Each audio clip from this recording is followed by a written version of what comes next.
अस्सलाम वालेकुम दोस्तों, तुसी वेखदे पे हो पाक पत्रकास्ट। मैं थोड़ा दोस्त अहमद फराज। दोस्तों सब तो पहले रिक्वेस्ट है चैनल को सब्सक्राइब कर लो, फेसबुक वाले भरावीर बहुत अच्छे पेज में फॉलो कर लो। किसे मेरे भरावीर को अच्छी नस्ल की गाय चाहिए होवे इंशाल्लाह कल की डेट में डावा मिल जाएगियां। जेडे भरावीर मैसेज करके पूछ रहे हैं कल इंशाल्लाह जानवर आ जाएंगे, परचेज कर सकते। लोकेशन अड्डा बुंगा हयात, तहसीलो जिला पाक पदर शरीफ। मोबाइल नंबर है साडा 0387 743 व्हाट्सएप नंबर भी यही है जी, लोकल नंबर भी यही है। चूलस्तानी दे फ्रिज माशाल्लाह होने लियांदी, चैनल ते लगान दा मौका ही नहीं मिला।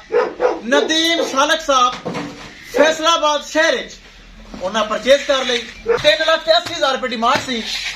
3,80,000 रुपए दे विचों थोड़ा बहुत प्यार मुहब्बत करके नदीम सालक साहब फैसलाबाद शहर च उन्हें परचेज कर ले।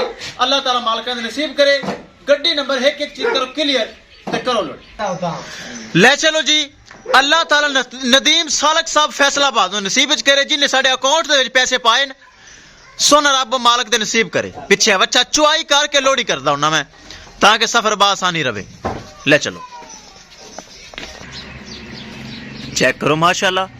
किसे मेरे भरा नूं वीर नूं मजीद गाय चाहिदी होवे इंशाल्लाह कल दी डेट च मिल जाएगी। कल जानवर माशाल्लाह आ रहे हैं। किसे मेरे भरा वीर नूं गारंटी वाली गाय चाहिदी होवे पाक पदन काउस से मिलेगी ताकि यह चैनल भरोसे वाला, एतमाद वाला और गारंटी वाला चुआई करके लोडिंग करता होना ताकि सफर बासानी रवे। और जा रही गड्डी नंबर एक एक चीज करिए क्लियर तो करिए लोडिंग।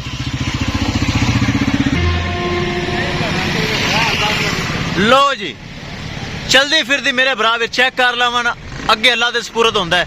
साडा काम एक एक चीज क्लियर कर देनी, एक एक चीज हो गई क्लियर ते विखाइए गड्डी नंबर।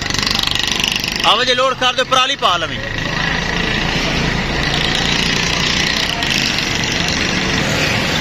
लो जी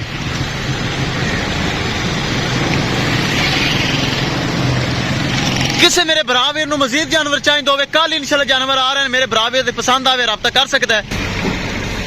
लो जी अल्लाह दे सपुरद महफूज तरीके ना चेक कर लो। पराली परूली पा के एक एक चीज क्लियर करके गाय हो गई। भाई नदीम सालक दी लोड किसे मेरे भरा वीर नूं मजीद जानवर चाहिए होवे रब्ता करके परचेज कर सकता है।